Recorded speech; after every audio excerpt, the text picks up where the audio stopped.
समुपदेशन पार पाडण्यात आलं आहे केंद्र प्रमुखांचं आणि 3 वर्षापासून प्रतीक्षेत होते. आभार मानण्यात येत आहे. कशा प्रकारे प्रक्रिया राबवली काय सांगता? सर्वांना नमस्कार. मी शिक्षणाधिकारी प्राथमिक वंदना फुटाणे. आज विभागीय मर्यादित परीक्षेद्वारा जे केंद्रप्रमुख पदाची निवड झालेली होती, अशा 87 शिक्षक जिल्हा परिषद नांदेड अंतर्गत निवड झालेले होते.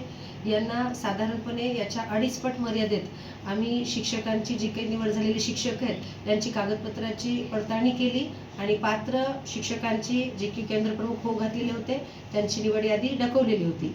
आज त्यांचं काउन्सिलिंग घेऊन त्यांना पदस्थापना देण्यात आलेली आहे. नांदेड जिल्हा परिषद अंतर्गत आज 86 केंद्रप्रमुखाची पोस्टिंग झाली. याच्यामध्ये अत्यंत पारदर्शकपणे माननीय मुख्य कार्यकारी अधिकारी संदीपजी माळोदे सर, माननीय उपमुख्य कार्यकारी अधिकारी राजकुमार मुक्कावार सर आणि आमचे सर्व गट शिक्षणाधिकारी यांच्या उपस्थित ही प्रक्रिया पार पाडली गेली. यामध्ये आम्हाला नियोजन करत असताना आम्ही अशा प्रकारे नियोजन केलं की नांदेड जिपा अंतर्गत 174 केंद्रप्रमुखाची पदं मान्य आहेत.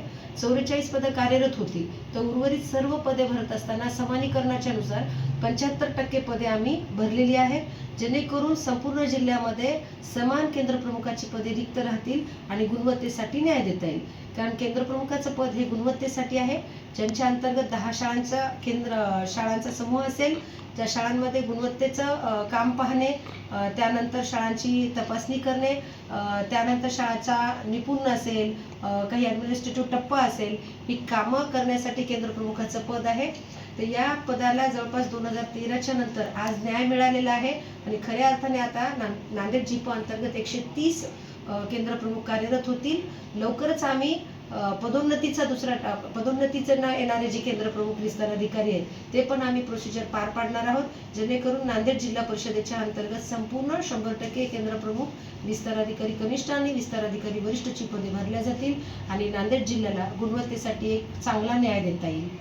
दुसरा प्रश्न होता अतिरिक्त योजनाचा प्रश्न आहे. अतिरिक्त कशा प्रकारे खाजगी शाळांच्या अंतर्गत आणि जिल्हा परिषदच्या शाळांच्या अंतर्गत समायोजन करणे बंधनकारक होते.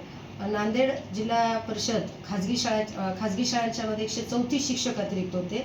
यापैकी आम्ही 104 जागा व्हॅकंट होत्या, त्यांचं आम्ही समायोजन केलेलं आहे आणि 30 शिक्षक अतिरिक्त जे आहेत ते विभागाकडे आम्ही पाठवलेले आहेत. या सर्वांना रुजू करून घेण्यासाठी आम्ही पथक निर्माण केलेले आहे. शाळांसाठी नोटीस पाठवलेल्या आहेत. 20 शिक्षक रुजू झालेले आहेत आणि आम्हाला जोपर्यंत निर्देश प्राप्त होणार नाहीत की अतिरिक्त शिक्षकाचं वेतन काढण्याच्या संदर्भात, तोपर्यंत वेतन काढण्यात येणार नाही.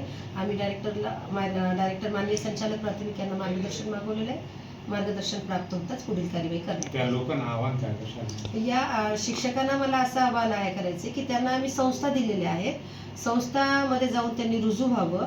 त्यानंतर आम्ही उपशिक्षणाधिकारी, माझे दोन्ही उपशिक्षणाधिकारी आणि अधीक्षक वर्ग 2 यांच्यामार्फत आम्ही पथक घेऊन यांच्याशी संपर्क करावा. शाळांमध्ये आम्ही जाऊन यांना रुजू करून घेत आहोत आणि तिथला पंचनामा करून आम्ही तात्काळ पद व्यपगतची कार्यवाही करणार आहोत आणि मग नंतर आम्ही विभागाला हे शिक्षक पाठवू. त्यानंतर विभागीय स्तरावरील समायोजन वगैरे प्रक्रिया ही आपल्याला करता येईल. तर माझं आवाहन आहे की तात्काळ तुम्ही कार्यालयाशी संपर्क करा आणि उपोषणापेक्षा रुजू होण्यासाठी प्रयत्न करा, जेणेकरून आपलं वेतन तात्काळ पूर्ण होईल. विद्यार्थी वाढवा. विद्यार्थी वाढवल्यानंतर आपलं जे अतिरिक्त झालेलं पद आहे ते ॲडजस्ट होईल. धन्यवाद.